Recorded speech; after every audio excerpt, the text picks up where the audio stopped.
अस्सलाम वालेकुम जी, क्या हाल चाल है आप सबके। आई होप कि आप सब बिल्कुल खैरियत से होंगे। So welcome back to my channel. तो सबसे पहले तो जिन लोगों ने मेरे चैनल को भी रिसेंटली ज्वाइन किया है और अभी चैनल को सब्सक्राइब किया है तो आपको बहुत ही प्यारा सा वेलकम, और ऐसी वीडियो को वॉच करते रहिएगा और वीडियो को स्किप मत कीजिएगा। Wow, eu pensou. Over você. Over? Yes. O B O I is to Z. Huh? He's over there? Yes. तो आज आपके साथ शेयर करने वाली हूँ मैं फ्राइडे की रूटीन, और मॉर्निंग रूटीन होगी तो आप लोगों ने वीडियो को बिल्कुल स्किप नहीं करना है, एंड तक देखिएगा और पसंद आए तो लाइक कीजिएगा, कमेंट कीजिएगा और शेयर कीजिएगा और चैनल को सब्सक्राइब कीजिएगा। तो जी यहाँ पे बस अभी उस्मान को मैंने नहलाया था क्योंकि आज फ्राइडे है तो मैंने उस्मान को नहलाना था आज, लेकिन जब ये उठे ना तो मैंने सोचा चलो पहले उसको मैं नाश्ता बना कर देती हूँ। लेकिन फिर ये हुआ कि अबू बकर अभी सो रहा था तो मैंने सोचा चलो पहले मैंने उस्मान का काम कर लेती हूँ, वरना फिर अबू बकर जब साथ उठ जाता है ना तो फिर ये होता है कि उसको या तो मैं संभाल लूँ या कोई और काम कर लूँ। तो खैर अभी वो सो रहा था तो मैंने सोचा इसको मैं नहला लेती हूँ, और बस मैंने यहाँ पे नहलाने का नाम लिया ही है अभी और कपड़े वगैरह इसके निकालना शुरू किए हैं तो साथ ही जी उस्मान साहब रोना शुरू हो गए, क्योंकि उस्मान को ना ये काम बड़ा ही मुश्किल लगता है। शायद आजकल क्योंकि सर्दियाँ हैं उसको थोड़ा सा पानी में मतलब ठंड भी लगती होगी, तो शायद हर बच्चे का मेरे ख्याल से यही आजकल की रूटीन होती है कि नहाने के नाम पे ना फ़ौरन रोना आ जाता है। और अभी नहला भी दिए मैंने, फिर भी जो है ना उसको भी रोना जो है ना उसका ख़त्म नहीं हुआ, हल्का हल्का सा रो ही रहा था कि ज़िद कर रहा था कि अभी मुझे कुछ चाहिए, कभी कहता मुझे सॉक्स चाहिए, हालांकि सॉक्स साथ ही पड़े हुए थे लेकिन फिर भी ना बस ऐसे ही। तो बस अभी इसके रोना इसने स्टार्ट किया तो जिसकी आवाज़ से साथ ही जी अबू बकर भी उठ गया, और फिर बस ये हुआ कि मैंने कहा नहीं, अब जब सोच लिया ना जो करना है वो करना ही है। अबू बकर को मैंने अपनी जो मेरी मदर ने लाया उनको कहा कि आप थोड़ी देर इसको बस पकड़े 5 मिनट के लिए, हालांकि सही बात है 3-4 मिनट नहीं लगते हैं उस्मान को नहलाते हुए, लेकिन फिर भी उस्मान ऐसे रोता है जैसे पता नहीं उसके साथ कितना कुछ जुल्म हो गया है। तो बस खैर उसको फिर जल्दी से नहलाया है, कपड़े वगैरह चेंज किए और जी बस इसको फ्रेश कर दिया। बस जाके इसके लिए नाश्ता बनाऊंगी पहले और उसके बाद जी अबू बकर को देखूंगी। अबू बकर को ये होता है कि जब वो सुबह में उठता है ना बार बार, जैसे कि 9 बजे, फिर कभी वो 10 बजे भी उठता है तो वो दूध पी के ना दोबारा सो जाता है। तो जब इस टाइम वो उठता है ना 11 बजे या 11:30 बजे, तो ये नहीं मसला होता कि जी उसको भूख लगी हुई है या उसको सोना है, बस वो ये होता है किसी कोई उसको अगर गोद में लेके बैठ जाए तो वो सुकून में रहता है, या तो वो मैं पकड़ लूँ फिर या मेरी मदर इन लॉ पकड़ लें तो वो सुकून में रहता है। तो इसी वजह से आपको ना अभी कॉर्ड भी खाली नजर आ रहा होगा। उस्मान जो है ना उसको मैंने हिला दिया तो मैंने बुकर को वहाँ पकड़ा दिया था, और जी मैंने साथ ही बेडशीट भी सुबह उतार ली थी जल्दी, ताकि जो है ना मैं आज चेंज वगैरह कर दूँ बेडशीट, और बस फिर नहलाने के बाद उस्मान को मैंने यहाँ पे ये बेडशीट चेंज की है। वैसे तो सर्दियाँ चल रही हैं और सर्दियों में आपको पता है डार्क कलर की बेडशीट जो होती हैं वो ज़्यादा अच्छी लगती हैं, अच्छी भी लग रही होती हैं, साथ में आपको पता है फिर वो थोड़ा सा वार्म फील भी करवाती हैं। लेकिन जो है ना जो लाइट कलर की बेडशीट्स होती हैं ना इनका भी एक अपना ही मतलब जो है ना ये अच्छी लग रही होती है रूम में, क्योंकि लाइट कलर से ना एक तो आपका रूम भी खुला खुला लगता है और साफ़ सुथरा भी ज़्यादा लगता है। तो कितने दिनों से ना डार्क कलर्स की बेडशीट वो डली हुई थी, तो वो देख देख के ना अभी जो लाइट कलर की डाली है मैंने, हालांकि लाइट नहीं है डार्क ब्लू ही था लेकिन इसमें व्हाइट कलर ज़्यादा था, तो उस वजह से ना बड़ा अच्छा रूम लग रहा था।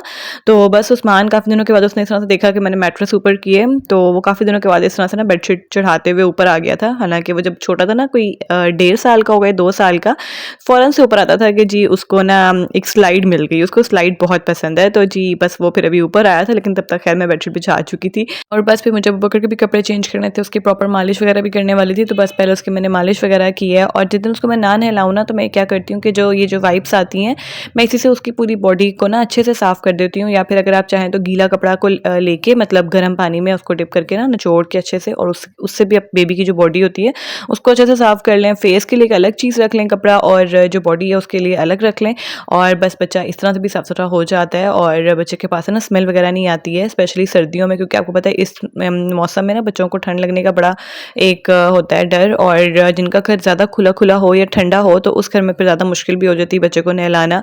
तो फिर ये होता है कि आप इस तरह के काम कर लें, उनकी मसाज प्रॉपर किया करें और उसके बाद उनको अच्छे से साफ़ कर दें, फिर कपड़े चेंज कर दें तो बड़े बच्चे फ्रेश हो जाते हैं, और उसके बाद ना बच्चे बड़ी गहरी नींद और सुकून से सो भी जाते हैं। तो बस अब अगर तो भी खेल में मसरूफ़ था, तो यहाँ पे जी फिर मैं किचन में आ गई थी, क्योंकि आज मुझे बनाने थे कोफ्ते का सालन, और ये कोफ्ते ना पहले के मैंने बना के फ्रीज़ किए हुए थे, तो बड़ी आसानी हो जाती है जिस दिन आपने थोड़ा बहुत इस तरह से मील प्रेप किया हो ना, तो ये कि खाना जल्दी भी बन जाता है, और एक माइंड में भी ना खुद ब खुद एक आइडिया खुद ही आ जाता है जी कि हमने ये रखा हुआ है तो ये बन जाएगा। जब जिस दिन आपको कुछ समझ ना आ रहा हो या सब्ज़ी ख़त्म हुई हो या फिर चिकन ख़त्म हुआ हो, तो फिर अगर इस तरह की चीज़ें आपने कुछ मील प्रेप करके रखा हो तो फिर ये कि वो माइंड में आता है और बस आप फिर वही बना लेते हो।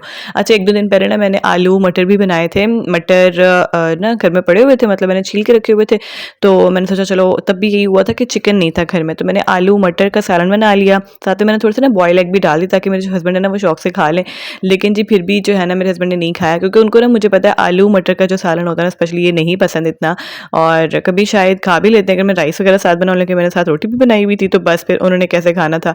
तो मील प्रेप तो हो ही जाती है, लेकिन मुझे लगता है अगर इस तरह की चीज़ें बनी हो ना, तो फिर जो घर वाले ना, वो जो जिनको स्पेशली ना पसंद हो वो चीज़, तो वो बड़ा मुश्किल से खाते हैं। तो फिर ये है कि एक साथ में कोई शामी कबाब बन जाए, या फिर अगर आपने कोई कबाब वगैरह बना के फ्रीज़ किए हुए वो साथ फ्राई कर लें, तो फिर आसानी हो जाती है, फिर उसके साथ जो है ना वो सब शौक से खा ही लेते हैं। अच्छा जी, उसके बाद बस फिर यहाँ पे जी बर्तन-शर्तन धुल रहे थे।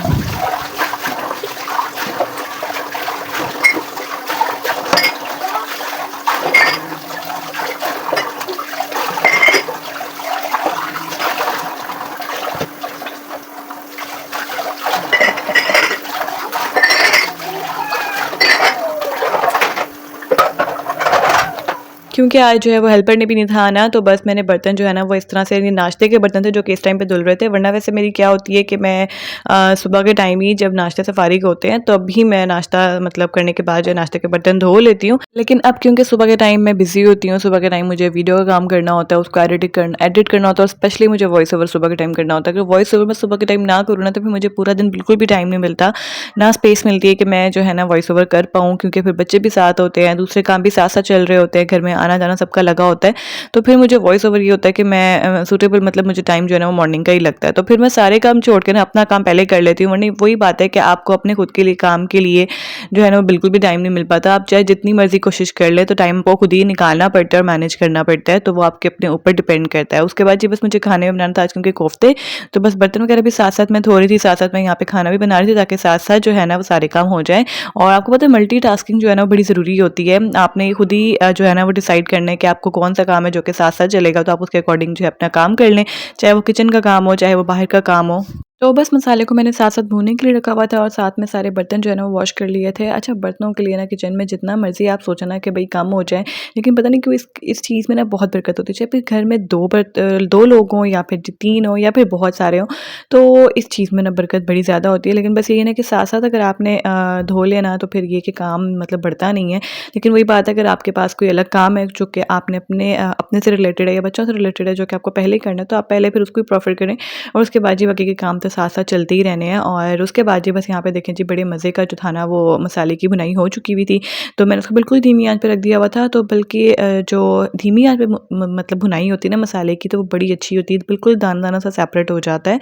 और उसके बाद जो बस मैंने उसमें कोफ्ते डाल दिए। आज ना मैंने कोफ्तों को ना बहुत ज़्यादा फ्राई नहीं था किया, वरना जब मैंने लास्ट टाइम बनाया था तो मैंने थोड़ा-सा उनको 4-5 मिनट के लिए फ्राई किया था। लेकिन आज बस मैंने उसी ऑयल में, जो मैंने पैन में जिसमें मैंने मसाला भूनना था, बस 1-2 मिनट के लिए फ्राई किया और सेपरेट कर लिया, और उसमें मैंने सारा मसाला भुना है पहले, और उसके अंदर थोड़ा-सा पानी ऐड करके कोफ्ते डाल के और जी उसको दम पे रख दिया, ताकि जो है ना कोफ्ते में थोड़ी बहुत जो कसर है वो उसमें पूरी हो जाएगी, और साथ में जो पानी मैंने डाला है उसका भी कच्चापन खत्म हो जाएगा। तो यहाँ पे जी बस उस्मान अभी अपने खेल में मसरूफ़ था, और क्योंकि फिर अबू बकर भी साथ-साथ जो है ना वो बैठा हुआ था। पहले पहले तो मतलब खुश था, फिर मुझे उसकी रोने की आवाज़ आई है, तो बस फिर पहले उसको मैं सुलाने के लिए गई हूँ ताकि उसको सुला दूँ, फिर बाकी के काम जो है ना वो साथ-साथ चलते ही रहेंगे, और बस उसको सुलाया। उस्मान आजकल अपने खेल में ना मसरूफ़ होते हैं इन चीज़ों के साथ। ये उसको कुछ ना पिज़्ज़ा की ट्रे बड़ी पसंद आ गई थी, और ये मतलब जब भी मतलब उठता है ना सुबह, तो रात को भी सोने से पहले अपने पास साइड टेबल पे रख के सोता है, और जब सुबह उठता है तो सबसे पहले इस चीज़ को ही पकड़ता है, और बस फिर पूरा दिन इसी के साथ खेलता रहता है।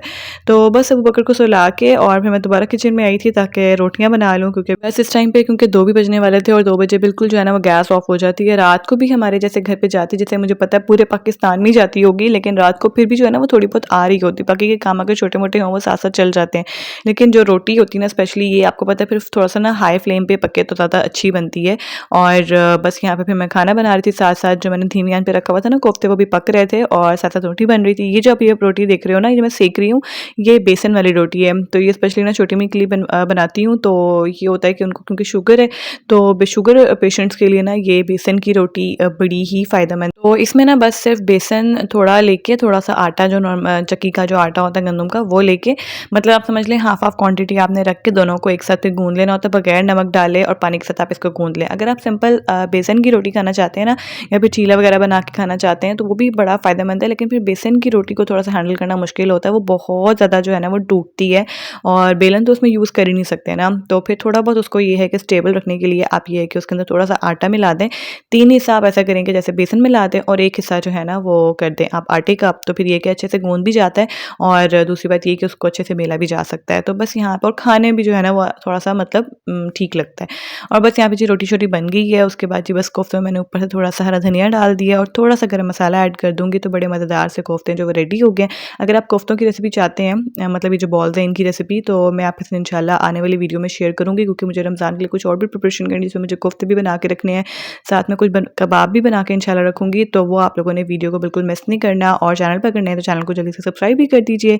तो बस यहाँ पे जी फिर आप लोग सोच रहे हैं मैं फिर से आटा गूँध रही हूँ, तो रोटी तो मैं बना चुकी हूँ, लेकिन खैर मुझे ना अभी आटा क्योंकि ख़त्म हो चुका था, तो बस फिर मैं रात के लिए आटा गूँध रही थी। अच्छा, मैं ना क्या करती हूँ कि जब मुझे मतलब आटा ख़त्म होता है ना, तो मैं फिर उसी टाइम नहीं रोटी बनाने से पहले मतलब आटा गूँधती, मतलब एक टाइम पहले गूँध लेती हूँ। अगर मुझे सुबह का नाश्ते में ज़रूरत है तो मैं रात को गूँध के रखती हूँ, अगर रात में ज़रूरत है तो फिर मैं दोपहर में या शाम में ही गूँध लेती हूँ। तो क्योंकि मुझसे ना फ्रेश आटे की रोटी नहीं बनती है, बड़ी मतलब अजीब सी बनती है।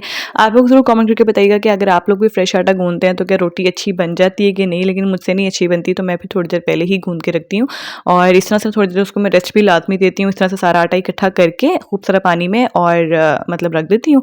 उसके बाद जी बस थोड़ा बहुत जो भी मुझे काम हो, यानी कि बर्तन धोने हों, या फिर जो है अगर समेटने हों बर्तन, तो वो मैं समेट लेती हूँ, ताकि 10 मिनट का एटलीस्ट उस आटे को रेस्ट मिल जाए। उसके बाद जब आप उसको मतलब नीड करेंगे ना, तो बड़ी आसानी से नीडिंग भी हो जाती है, और दूसरी बात ये बड़ा सॉफ्ट सा और मुलायम सा जो है ना वो आटा गूँधा जाता है। तो यहाँ पे जी बस उस्मान को मैंने साथ-साथ खाना भी दे दिया था, क्योंकि खाना तो पक चुका था, तो बस उसको खाना दिया और उसकी चेयर वगैरह प्रॉपर निकाल दी, ताकि वो आराम से सुकून से बैठ के खाना खाए।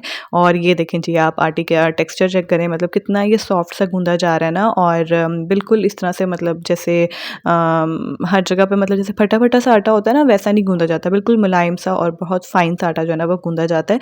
और इसके बाद एक और टिप आपको देती हूँ, आप जब इसको डब्बे में डाल देते हैं ना, या किसी भी कंटेनर में डाल देते हैं, तो क्या होता है 1 दिन बाद या 2 दिन बाद ना इसके ऊपर हल्की सी क्लेयर आ जाती है डार्क कलर की। तो उसको बचाने के लिए आप ना थोड़ा सा ऑयल लेके वो ऊपर से इसके ऊपर लगा दें अच्छे से, तो उससे ना ये बिल्कुल भी मतलब डार्क कलर का नहीं होगा। उसके बाद जी बस फिर मैंने शॉवर वगैरह लिया है। घर के सारे कामों के लिए ना हम टाइम निकाल ही लेते हैं, किसी ना किसी तरह से मैनेज कर ही लेते हैं, बच्चों के लिए, बाहर के लोगों के लिए, मेहमानों के लिए, हस्बैंड के लिए। लेकिन टाइम जब नहीं निकलता ना, तो वो खुद के लिए होता है। तो मुझे लगता है कि सारे काम तो एक तरफ, लेकिन अपनी खुद की केयर एक तरफ होती है। तो अपना भी बहुत ज़्यादा ख्याल रखा करें, अपने हाथों का, पैरों का, क्योंकि एक तो सर्दियाँ चल रही है ना, इसमें हाथ पैर वैसे ही बहुत ड्राई हो जाते हैं। हम लोग चेहरे का तो फिर भी ख्याल कर लेते हैं, लेकिन पैर जो है ना वो स्पेशली बहुत निगलेक्ट हो जाते हैं। तो मैं क्या करती हूँ, जो सईदगनी की आती है ना क्रैक क्रीम, और एक ये जो इनकी हैंड एंड फुट क्रीम है, ये मुझे बहुत पसंद है। इसकी फ्रेग्रेंस भी बहुत अच्छी है, और ये क्रैक क्रीम है भी बहुत अच्छी। तो सर्दियों में अगर मुझे लगा जैसे मेरी हील्स वगैरह थोड़ी ड्राई हो रही हैं, तो मैं यही लगा लेती हूँ, और बस सॉक्स पहन लो ऊपर से, तो बस बड़े ही सॉफ्ट हो जाते हैं और बहुत अच्छे हो जाते हैं, मतलब सॉफ्ट से और ना साफ सुथरे से। और सईदगनी के आपको पता है प्रोडक्ट्स जो हैं वो काफ़ी रीजनेबल भी होती हैं। तो अगर आप लोग ऑर्डर करना चाहते हैं तो लाजमी ये वाली चीज़ तो ज़रूर बाय कीजिएगा। मुझे इनकी कुछ चीज़ें पसंद आती हैं, जिनमें से एक ये भी है। तो बस यहीं तक की थी मेरी वीडियो। आई होप कि आपको अच्छी लगी होगी। वीडियो को लाइक कीजिएगा, चैनल को सब्सक्राइब कीजिएगा। इंशाल्लाह आपसे मिलूंगी नेक्स्ट वीडियो में। अल्लाह हाफिज़।